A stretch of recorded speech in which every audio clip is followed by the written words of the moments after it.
안녕하세요. 새아들의 아빠 지지그룹의 김광현 대표이사입니다. 저희 그 지지그룹은 뭐 많은 분들이 알고 계시겠지만 주택관리업 그리고 하자보수의 지금 청구 대행업을 이렇게 하고 있는데요.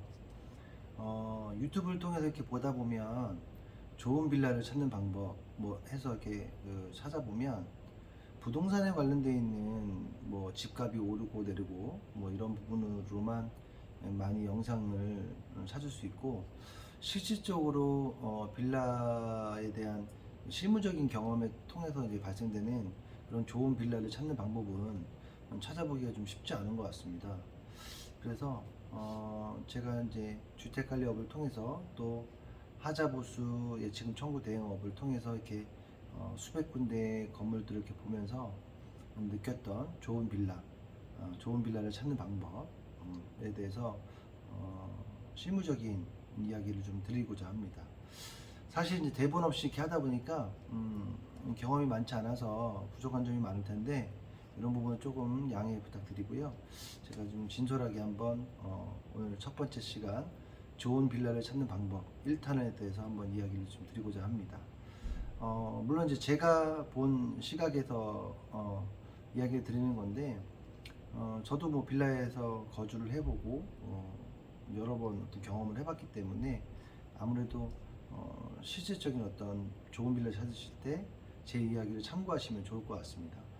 저희 영상은 뭐 부동산하고 관계되는 부분이 아니기 때문에 그런 부분을 좀 참고하셔서 실질적으로 이제 빌라에서 장기간 거주하시려고 하신다, 내 집 마련을 하시려고 하는 거라면 꼭 이 영상을 통해서 한번 참고를 하셔서 내 집 마련을 하셨으면 좋겠습니다. 먼저 이제 제가 드리고자 하는 말씀은, 사실 이제 빌라를 구매하려는 이유가 아파트를 구매하기가 아무래도 부담스러우기 때문에 서울, 경기, 인천 지역, 뭐 부천 지역 그건 이제 빌라를 많이 구매를 하는 것 같습니다. 특히 2021년 뭐 또 2022년 어떨지 모르겠지만 2021년 기준으로 본다라고 하면 빌라가 아파트보다도 더 많다고 가장 호황기를 누리고 있다라고 하더라고요. 그러다 보니까 이제 건축주나 시공사, 건설사들이 어떤 이제 투자 목적으로 해서 수익을 발생시키기 위해서 많은 소유층이 있기 때문에 좋은 집을 짓겠다 이런 개념이 아니라 어, 어, 최대한 수익을 많이 남기고자 빌라를 이렇게 좀 대충 또는 이제 좀 부족하게 잘 많이들 짓고 계시는 것 같아요. 그래서 이제 이런 부분들을 여러분들이 제 영상을 통해서 정보를 아시고 이제 집 고르고 하시면 아무래도 이제 시공사나 건설사나 건축주들 입장에서도 참고해서 좋은 집을 좀 많이 짓지 않을까라는 생각을 합니다. 아까 말씀드린 것처럼 이제 아파트를 구매하기 이제 부담스럽기 때문에 이제 빌라를 구매하시는 거고, 그리고 주변에서 보면은 이제 빌라가 쉽게 또 구매 가능한 그런 시스템으로 되어 있기 때문에 그래서 이제 빌라를 좀 많이들 구매하시는 것 같은데, 그렇다 하더라도 꼭 반드시 중요한 부분에 대한 건 체크를 하시면서 하셨으면 좋겠어요.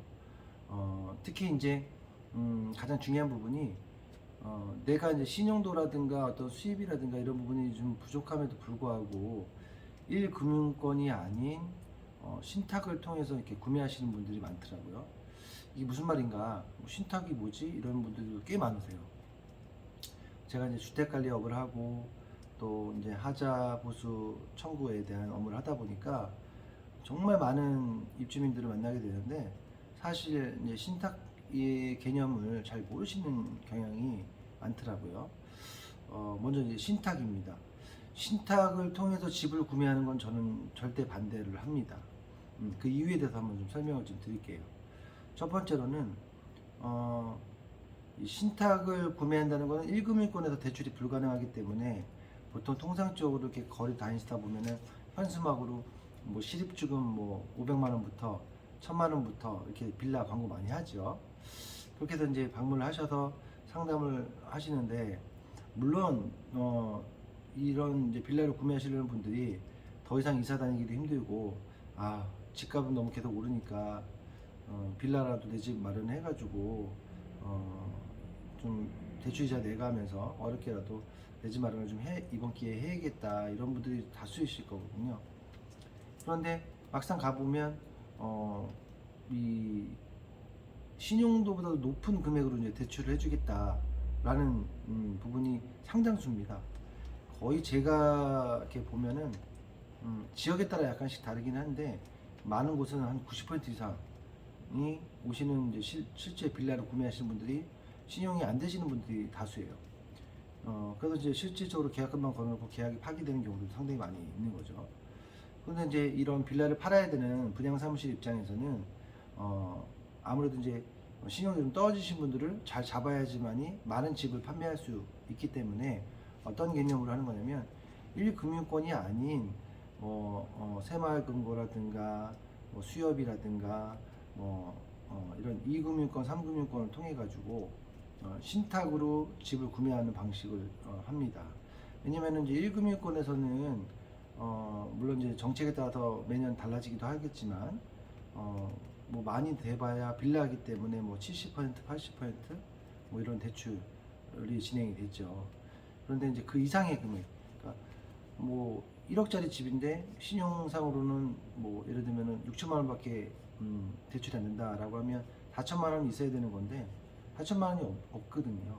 대부분 이제 구매하시려는 분들이 예를 들면 그러면은 1억 땅에도 그런 건데 만약에 보통 요즘 빌라도 좋은 빌라들 또 괜찮은 지역에 있는 것들은 한 5, 6억 이상도 막 가는 것도 많이 있습니다.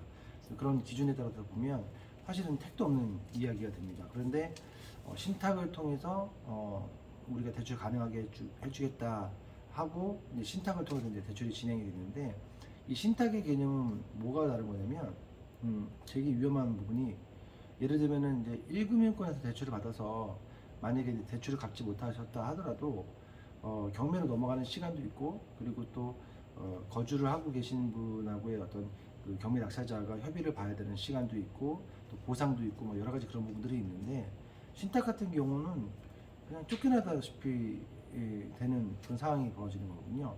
왜 그런 거냐면 이 신탁의 개념은 내 명의로 집이 구입을 하셨다 하더라도 실질적인 최종 집주인은 신탁에게 있는 그런 시스템입니다. 1금융권에서 대출을 받아서 만약에 집을 구매하신 경우는 대출을 받았지만 이 집에 대한 권리가 온전히 나에게 있다라고 하면 신탁은 신탁에게 있다라고 보시면 돼요. 참 재미나죠?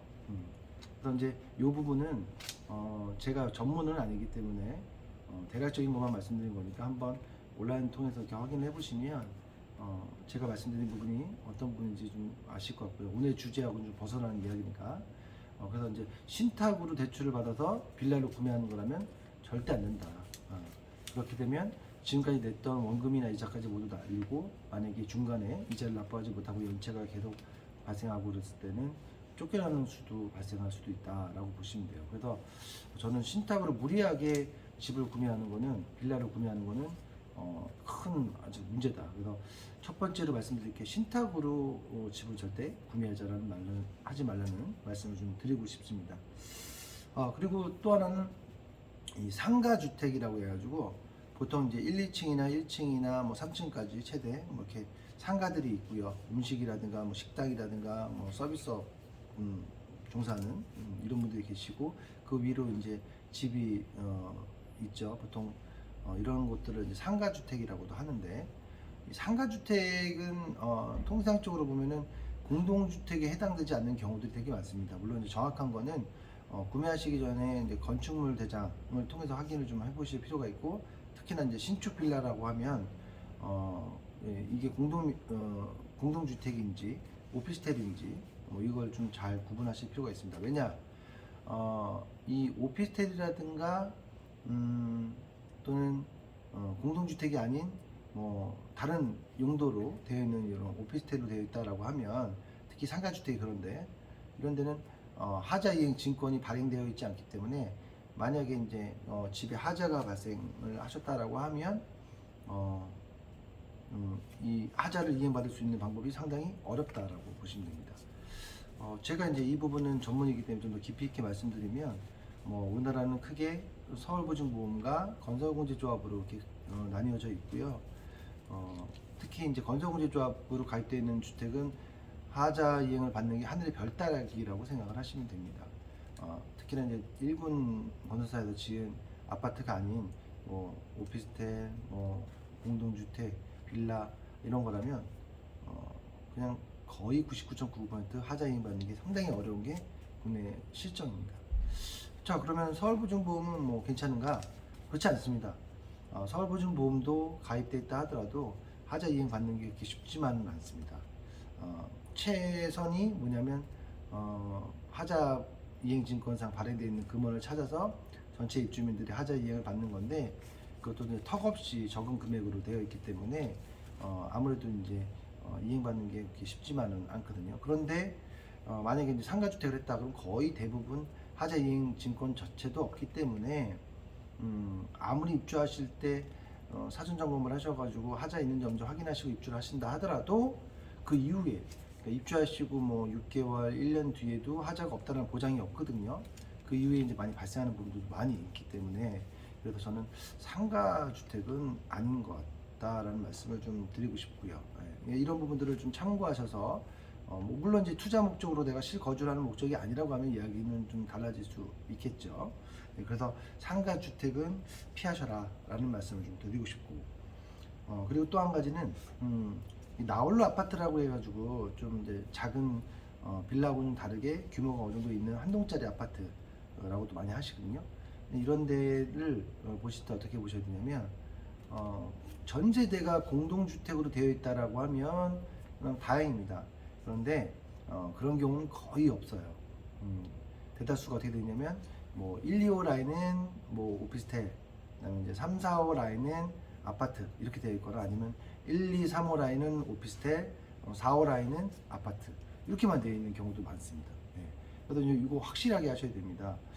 이 앞전에도 말씀드린 거랑 유사한 건데, 이제 상가주택 이야기하고 좀 유사한데 뭐냐면, 오피스텔도 마찬가지로 하자보수 예치금이 예치되어 있지 않습니다. 그렇기 때문에 어떤 문제가 발생되느냐, 이렇게 오피스텔과 공동주택 아파트와 섞여 있는 건물 같은 경우에는 결국은 이 공동주택에 해당하는 주택에만 하자보수 예치금이 예치되어 있기 때문에 그 금액으로 결과적으로 전체 이 하자를 해야 되는 상황이 벌어집니다. 그러면 이제 내부 간의 어떤 갈등들 발생되고 주민 간의 어떤 분쟁들이 많이 발생되는 게 거의 사실입니다. 그러니까 이건 뭐 100% 예견된 거기 때문에 여기는 안 그럴 거야 이런 거 없습니다. 그냥 제가 이제 경험상 봤었을 때 무조건 안에 내부적인 어떤 분쟁이 일어납니다. 그렇기 때문에 하자가 없는 건물이 거의 제가 봤을 때 없었거든요. 하자가 안 나오는 뭐 빌라라든가 오피스텔이라든가 뭐 원룸, 연립 없습니다. 하자는 무조건 나와요. 다만 이제 정도의 차이가 있는 거고, 이게 시간이 지나서 자연스럽게 안착이 되는 그런 것들도 있겠지만, 그렇지 않고 이 보수를 해야지만이 되는 그런 하자 문제들이 상당히 많기 때문에 저는 아파트로만 되어 있거나 공동주택으로만 되어 있거나 하는 한 동짜리 아파트라면 모르겠지만, 만약에 이제 오피스텔하고 섞여져 있어서 실제적으로 하자보수의 지금은 뭐 한 2천만 원이 있는데 세대수는 뭐 한 40세대가 된다. 그럼 40세대에 대한 전용 공용 하자 공사비가 얼만데요? 2천만 원을 어떻게 하자를 하겠습니까? 이게 우리나라 문제점이긴 한데, 하자 있는 주택에 대한 책임이 상당히 그 건축주라든가 시공사나 건설사가 면피를 할 수 있는 그런 법이 악용될 수 있는 부분들이 상당히 많습니다. 그래서 이왕이면 애초에 이런 부분들을 막기 위해서 이런 하자가 있다라는 전제하에서 봤을 때 이런 부분을 좀 감안하고 입주를 하셔야 된다. 그래서 저는 오피스텔이 오히려 공동주택보다도 과반수로 형성되어 있는 한 동짜리 아파트는 피하시는 게 좋다라는 말씀을 좀 드리고 싶습니다. 그리고 이 보통 한 동짜리 아파트의 경우, 또는 이제 조금 규모가 있는 오피스텔의 경우 기계 주차가 이제 되어 있는 경우가 많습니다. 왜 그러냐면 기계 주차 방식으로 되어 있다라고 하는 이야기는 아무래도 이제 주차 공간이 100% 확보되기가 어렵기 때문에 주차 공간은 100% 확보되어야지만이 준공허가가 나는 거니까 그만큼의 어떤 대지를 확보하지 못한 경우에는 이제 건축 비용이 많이 발생하더라도 기계 주차, 그러니까 뭐 지상이 됐던 지하가 됐던 파내던 그렇게 해서 이제 기계 주차를 많이 이제 합니다. 왜냐면 이제 준공허가를 받아야 되니까요. 근데 저는 이런 기계 주차식으로 되어 있는 건물을 좀 피해라라는 말씀을 좀 드리고 싶습니다. 왜 그러냐면 기계 주차가 있다라는 이야기는 아무래도 이제 입주 이후에 추가적인 하자 보수 그리고 관리 비용이 상당히 많을 수 있기 때문에 저는 기계 주차식으로 되어 있는 빌라나 한동짜리 아파트는 피하라고, 또 그게 뭐 오피스텔이 됐다 하더라도 피하는 게 참 좋다.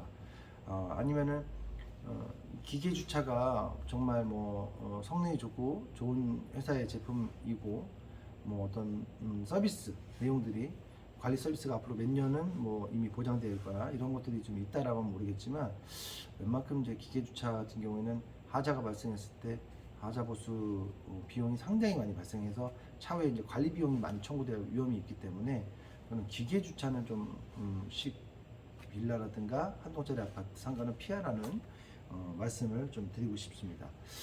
그리고 또 한 가지 이제 좀 실질적으로 집을 볼 때에 좀 간과하고 보시는 것 중에 하나가 뭐냐면 이 재활용 분리수거함이 설치가 되어 있느냐 안 되어 있느냐, 설치되어 있다 하더라도 충분한 세대수에 감안해서 봤을 때 공간이 확보되어 있느냐, 이 부분을 되게 좀 보시는 게 좋을 것 같습니다. 이게 왜 그러냐면 이 재활용이 날짜별로, 요일별로, 시간대별로 배출하는 시간이 다 다릅니다. 그러니까 어떤 데는 이런 게 발생돼요. 공간이 충분히 확보되어 있고 세대수에 비례해서 봤을 때 공간이 충분히 확보되어 있지 않으면 나중에는 그게 폐지가 되는 경우도 많습니다. 그래서 그냥 아예 앞에 내놓게 하는 거죠. 그러면 거주하시는 분들이 그 시간, 요일 맞춰가지고 매번 버리셔야 되니까 되게 불편함이 생겨요. 그래서 이게 별거 아닌 것 같지만 생각 못 하셨던 거겠지만 딱 빌라를 구매하실 때 봤을 때 여기가 몇 세대에 비례해서 봤었을 때 재활용 분리수거함의 위치와 그리고 공간 확보가 충분히 되어 있는지 이걸 좀 보시는 게 실질적으로 입주하셨을 때 도움이 되시는 부분이 있습니다. 그 부분은 실생활적인 부분이니까 반드시 좀 참고해서 보시면 참 좋을 것 같고요. 그리고 이 주차 이야기에 이어서 한 가지 말씀드리는 게 뭐 물론 지역마다 약간 다를 수 있겠지만, 전혀 뭐 관계가 없는 지역도 있겠지만 예를 들어서 이제 인천이라든가 뭐 부천이라든가 이런 지역들을 봤었을 때에 주변 일대에 주차 공간이 확보되어 있지 못해서 저녁 시간만 되면 이 불법 주차 때문에 몸살을 앓는 경우가 많이 있습니다. 이쪽 지역은, 인천 지역 같은 경우는. 그래서 집을 구매하시기 전에 야간 시간대에 이 지역은 얼마만큼 차량이 왕래하는 데 있어서 불편함이 없을 만큼 충분히 확보되어 있는 지역인지 한번 보시는 게 좋아요. 그러니까 인천 지역은 막 골목에다가 차를 막 줄을 쭉 세워서 불법 주차를 해가지고 차가 지나가기가 상당히 어려운 지역들도 많아요. 그러다 보면 이제 차량 운전에 이제 미숙하신 분들은 견미한 접촉 사고들이 많이 발생하는 부분들이 있거든요. 저녁 시간대에, 퇴근 시간 이후에 한번 둘러보셔서 여기는 내가 이사 오는 이 지역의 일대의 주차 상태는 어떤지 이걸 좀 보시는 게 좋을 것 같습니다.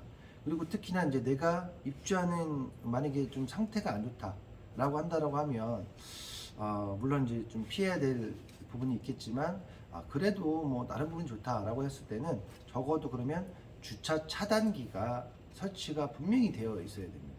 왜 그러냐? 요 특히나 일대에서는 인천이라든가 뭐 부천이라든가 또 뭐 타 지역 같은 경우는 또 일부 지역들은 마찬가지겠지만 불법 주차가 되게 상당히 심합니다.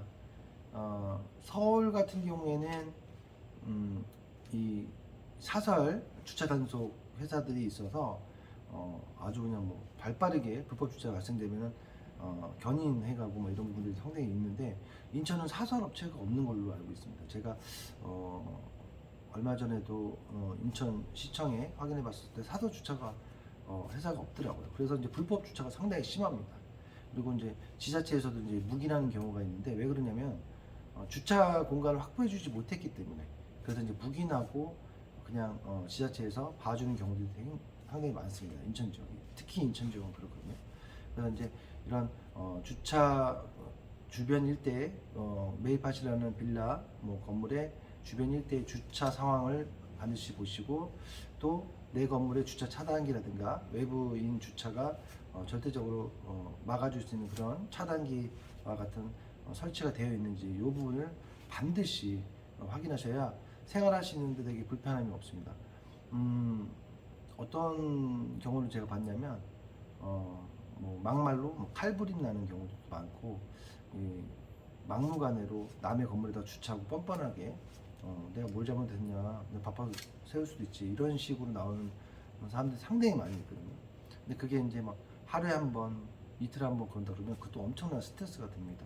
그래서 이제 이런 부분을 꼭 확인을 좀 하셨으면 좋겠고, 그리고 주차장이 100% 나온다 하더라도 이 주차 규격을 좀 자세히 보셔야 돼요. 그러니까 100%를 아까 말씀드린 것처럼 주차 공간이 100% 확보돼야지만 준공허가 나다 보니까 이 시공사라든가 건설사 입장에서 그 주차 규격을 조금씩 줄여가지고 100%를 나오게끔 하는 경우들이 상당히 많습니다. 그래서 뭐 차량이 서 있는 걸 보면 공간 확보가 충분히 되어 있는지, 이상하다, 이렇게 중형차 정도가 됐는데도 옆차 있으면 내리기도 힘들 정도로 공간이 좀 비좁다라고 하면은 거기는 주차 규격을 위반했을 확률이 높습니다.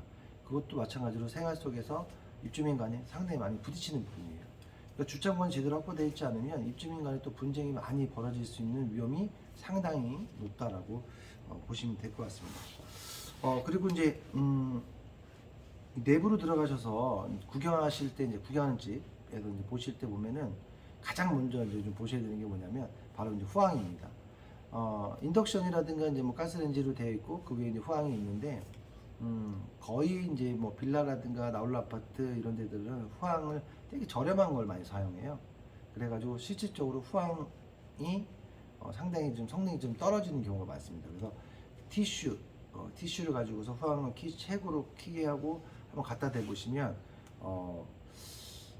99.99%는 후황이 입주 후에도 상당히 많이 문제가 발생되는 겁니다. 그래서 저는 만약에 이제 후황 때문에 또 이사를 못할 수는 이사를 가고 싶은 너무 이쁜 집인데 후황 때문에 못한다라고 한다 그러면 차라리 후황을 애초에 처음부터 입주하실 때부터 교체를 하시면 참 좋습니다. 왜냐면 이게 음식을 만드시고 사용하는 데서도 연기가 잘 안 빠지고 하면 뭐 한겨울은 창문을 열어놓을 수도 없는 상황이니까. 그래서 이제 이왕이면 보통 제가 봤을 때는 이런 빌라라든가 오피스텔 이런 데들은 거의 한 10만 원대, 근데 소비자 가격이 한 10만 원대 그러면은 거의 10만 원 미만에도 들어오는 그런 제품들로 설치가 되어 있거든요. 그래서 적어도 한 2, 30만 원대, 3, 40만 원대 좋은 후황으로 교체를 하시는 게 좋다. 아니면 알고 감사하고 가셔라. 그래서 티슈를 대보면 금방 그 성능을 아실 수가 있습니다. 그래서 한번 가보시면 제 말이 진짜 그러네. 너무 소리만 우러나지 실질적으로 빨아들이는 힘은 너무 약하네. 이게 입주 후에도 하자로 또 많이들 접수하시는 경우들이 많은 게 거의 100%에 가까운 게 바로 후황이거든요. 그래서 이제 후황적인 부분을 잘 살펴보셔라. 근데 후황을 되게 좋은 걸 설치했다라고 하면 사실 건축주나 시공사 쪽에서 여기는 좀 건물을 신경 써서 지은 집이라고 보실 수가 있을 것 같습니다. 그래서 이제 후황을 꼭 좀 보시라는 말씀을 좀 드리고 싶고, 또 한 가지는 이 외벽, 그러니까 건물의 외벽 쪽이 상당히 어떻게 되어 있는지 궁금하지만 이미 인테리어가 되어 있고, 그리고 또 뭐 줄을 타고서 외벽을 볼 수도 없기 때문에 어떤 식으로 확인하시면 좋냐면 욕실을 들어가세요. 욕실에 들어가셔서 그 천장에 있는 돔이 있습니다. 그래서 의자를 놓으시고 그 돔을 들어보면 그 공간이 보입니다. 그래서 벽이 그대로 보이거든요. 그러면 보통 이제 한 가지 팁을 알고 계셔야 되는 게, 작은 빌라들은 아무래도 이제 외단열을 많이 하고 아파트들은 이제 내단열을 많이 합니다. 규모가 좀 크고 그런 데는 내단열을 좀 하고 좀 작은 데들은 이제 외단열을 한다라고 보는데 그렇게 한번 들어보시면 첫 번째 아실 수 있는 게 이 천장에 수도관이 있는 데가 있어요. 그러니까 수도관이 있는지 없는지도 보실 수 있다는 거죠. 수도관이 있다. 그럼 무슨 말이냐? 윗집에서 물 쓰거나 건물에서 물 쓰면 그게 잠잘 때도 소리가 들립니다. 소음 때문에 상당히 스트레스를 많이 받는 거죠. 민감하신 분들은 특히나 이거 보셔야 되는 게 천장 쪽에 배관이 있는지 이거를 보시는 게 좋습니다. 물론 이제 뭐 도면이라든가 이런 걸 통해서 보실 수 있는데 그거는 뭐 신축 분양 들어가실 때 보실 수 있는 부분이 아니니까. 예, 그래서 이 욕실을 통해 가지고 천장은 뚫어서 볼 수가 없잖아요. 그러니까 욕실을 통해서 도움을 들어보면 천장에 혹시 배관이 있는지. 예, 그리고 층고가 너무 낮으면 이건 거의 층간 소음이 되기 많을 확률이 높다라고 보시면 됩니다. 층고가 높은 게 좋은 거죠. 낮으면 낮을수록 그런 이제 위험성이 상당히 많다라고 보시면 될 것 같습니다. 그런가 동시에 벽면을 봤었을 때에 단열재가 들어가 있는지 이런 것도 보입니다. 이제 빌라는 외단열이니까 그 상태에서는 안 보이고 한 동짜리 아파트라든가 뭐 좀 규모가 큰 오피스텔 같은 경우에는 들어서 보시면 내단열일 확률이 높으니까 보이실 겁니다. 그리고 우풍이 있는지도 또 아실 수도 있겠죠. 그리고 보통 통상적으로 봄, 여름, 뭐 가을, 겨울 중에서 봄, 여름, 가을에 많이 이제 집을 구매하시잖아요. 원래는 사실은 준공을 만약에 가을에 했다.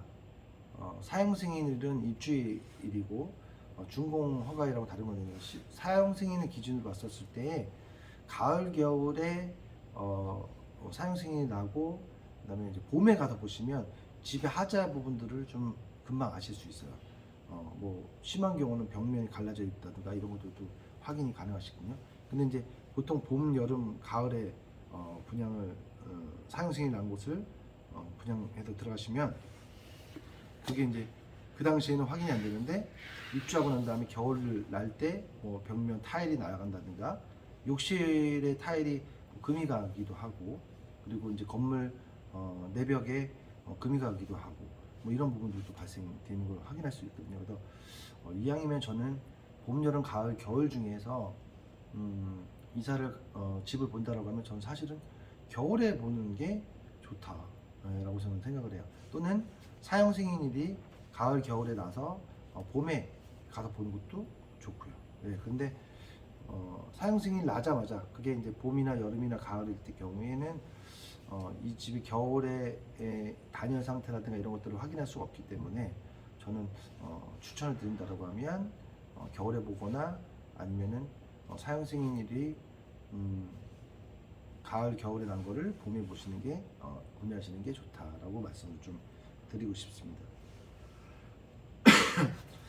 또 한 가지는 에어컨 배수로 문제인데요. 대형 아파트들 이제 뭐 일군 건설사들이 지은 좋은 아파트들은 보면은 에어컨 이제 배수로까지도 잘 되어 있습니다. 근데 이제 빌라라든가 한 동짜리 아파트들은 사실 이제 에어컨 배수로 배관이 이렇게 안 돼 있는 경우들이 거의 다수거든요. 현재는. 그래서 배관이 되어 있는 곳이면 가장 좋고 정말 좋은 거라고 저는 생각을 하고 만약에 그게 안 돼 있다 하더라도 위치상 에어컨 나중에 설치할 걸 감안해서 보셨을 때 이게 가능할까 깔끔하게 설치가 가능한 구조로 되어 있는지를 확인하시는 게 좋습니다. 한번 예를 들어 볼게요. 제가 이제 경험한 것 중에 하나인데 이게 이제 어떤 부분이랑 연관성이 있냐면 베란다 창 쪽에 그 베란다가 있고 없고에 따라 다른데요. 안방하고 거실하고 붙어 있어서 베란다 창 쪽에다가 팬을 설치하고 깔끔하게 바로 연결돼서 안방과 거실에 에어컨이 설치가 가능한 구조라면 뭐 정말 뭐 좋은 건데 어떤 데들은 벽을 뚫고 지나가야지만 작은 방에 에어컨을 설치할 수 있거나 이런 곳도 있거든요. 그래서 그렇게 되면 집이 되게 지저분해지지 않습니까? 그런데 이런 집이 뭐 있겠느냐 하시는데 실제로 정말 있는 집들이 있습니다. 저는 생각하지 못했던 거죠. 여름에 너무 더워가지고 작은 방에다가 설치하려고 보니까 이 실로펜을 외벽에다 설치할 수가 없어서 베란다가 없어서 설치할 수가 없으니까 그러면은 안방 쪽에 있는 또는 거실 쪽에 있는 팬에 연결을 해서 와야 되는데, 그러려면 배관선이 되게 지저분해 나올 수밖에 없는 그런 구조를 가지고 있는 빌라들이 되게 많이 있기 때문에 그 부분도 참고해서 생각을 하시면 참 좋을 것 같습니다. 그리고 마지막으로 오늘 1탄이니까 너무 많은 이야기를 드린 것 같아서 1탄의 이야기니까 한 가지만 말씀드리면, 저는 이제 조합 빌라가 있습니다. 이제 조합 빌라가 뭐냐면, 일반적으로는 이제 빌라, 신축 빌라 분양할 때 보면 대지를 구입을 해서 시공사나 건축주가 건물을 지어서 이렇게 분양을 하는데, 조합 빌라는 여기 원래 그 빌라가 있었던 겁니다. 노후된 이제 오래된 빌라가 있어서 그거를 아파트 조합 설립하듯이 동일하게 빌라도 조합을 설립을 해가지고 분양하는 게 있습니다. 근데 그 분양권을 거기에 입주하지 않고 그냥 판매하시는, 원래 거주하셨던 분들도 있죠. 그렇게 해서 나오는 조합 빌라가 있습니다. 근데 이런 걸 이제 구매하시는 경우가 있는데, 저는 이제 이런 것은 좀 반대를 합니다. 왜 그러냐면, 이런 경우는 이제 대다수가 원래 예전에 있었던 구 빌라에 거주하셨던 분들이 많이 입주를 하고 일부만 나오는 거거든요. 그래서 그분들끼리 어떤 그런 이미 오래전부터 형성되어 있는 그런 관계가 있거든요. 이제 새로운 분이 이사를 오셔서 물론 이제 잘 융화가 되시면 좋은데, 그렇지 못하는 경우들도 봐서 저는 조합 빌라인 경우는 조금 문제가 있다. 또 한 가지는, 이 조합 빌라는 사실은 조합원들이 또 하자 이행증권을 발행해서 실제 자체적으로 이제 공사를 한 거기 때문에 하자 부수를 받는 게 상당히 좀 어렵습니다. 예. 그래서 이런 경우를 봤었을 때 저는 이제 조합 빌라도 좀 아니라는 생각을 좀 드리고요.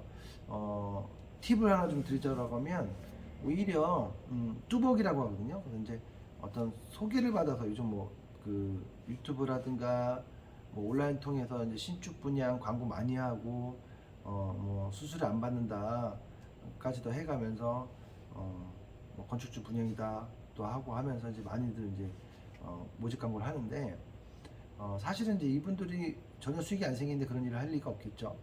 물론 이제 피라고 해가지고 수익이 있죠. 그것까지 말씀드리면 이제 항의가 되게 많을 것 같아서 자, 실질적인 어떤 금액적인 피까지도 말씀드리긴 좀 그런데, 그렇기 때문에 뚜벅이라고 해서 이제 스스로 간 분들이 아무래도 그만큼의 어떤 그런 갭차에서 약간의 이득을 보실 수 있어서, 직접 좀 내가 원하는 위치에 일대의 이제 빌라 정보를 충분히 온라인 통해서 확인이 가능하시니까 직접 분양하는 곳들 위주로 왜냐면 그 건물의 신축 분양 빌라에 상주해 있는 분들은 원 분들인 거고, 온라인에 광고하신 분들은 이제 외주에서 광고를 통해 가지고 고객을 물어서 소개를 하는 개념이라서 피를 가는 거거든요. 근데 다이렉트로 가셔서 아니 뚜벅이로 왔는데 이라고 표현하셔도 돼요. 예, 그래서 좀 저렴하게 해달라, 마음이 드셨을 때 마지막에 그런 얘기 하시면 아무래도 조금이라도 저렴하게 구매할 수 있고, 제 경험상으로도 저 같은 경우는 많게는 1, 2천만 원 이상도 저렴하게 구매한 적도 있습니다. 또 저렴하게 이제 구매할 수 있는 방법 중에 하나가 뭐냐면, 미분양 난 빌라. 그래서 이제 미분양이 나서 특히나 시공사 때 대금을 못 치러가지고 집으로 대신 건축주분들이 주는 경우가 있거든요. 그러면 이제 그분들은 이 공사 대금을 받는 게 목적이지 집 받아서 무슨 소용이 있겠습니까? 그래서 그분들이 되게 저렴하게 내놓는 그런 경우들이 많이 있어서, 그런 것들은 직접 확인하시기는 좀 어려우니까, 이런 거는 만약에 업체를 통해서 만약에 그 빌라를 구매하기 위해서 알선을 받으신다고 하면 이런 위주로 좀 해달라라고 하시면 나쁘지 않습니다. 그래서 그렇게 좀 저렴하게 들어가실 수 있고, 제 경험으로도 이런 경우에 좀 많이 저렴하게 하시는 분들은 3천만 원, 4천만 원 이상도 이렇게 저렴하게 들어가시는 경우도 있습니다. 그래서 사실 이제 입주민 간에 사실 빌라가 한 동짜리 아파트가 무슨 층별로 금액이 다르다고 하는데 그거는 좀 아니거든요. 근데 이제 그렇게 금액 차이가 많이 안 나는 건데 불구하고 빌라들도 어떤 데 가보면 5층 얼마다 3층 얼마다, 이거는 사실은 아니라고 저는 보고요. 그게 그렇게 중요하지는 않으니까. 그래서 저는 이왕 좀 저렴하게 하신다라고 하면 직접 발품 팔아서 뚜벅이로 이렇게 가시거나, 아니면은 미분양난 빌라를 위주를 전문가를 통해 가지고 소개받아서 가시는 게 낫겠다. 이 저렴한 꿀팁으로 말씀을 좀 드렸습니다. 사실 이제 이야기 드릴 게 상당히 많이 있어요. 근데 오늘은 이제 1탄이니까 이 정도로 이제 이야기를 좀 드리고, 다음 시간에 또 더욱 이제 고급 정보를 통해 가지고 2탄을 확인하실 수 있게끔 제가 빠른 시간에 준비를 할 테니까요. 내용이 좀 마음에 드시고 그러셨다면 이제 공감, 좋아요를 좀 부탁드리겠습니다. 저희가 이제 유익한 정보를 좀 앞으로 좀 많이 할 텐데요.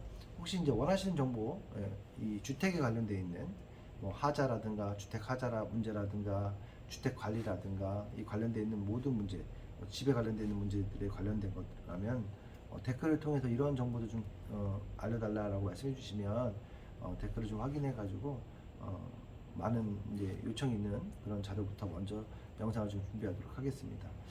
사실 제가 이제 경험이 많지 않다 보니까 영상을 뭐 대본을 보고 하는 것도 아니고 하지 않다 보니까 많이 미숙합니다.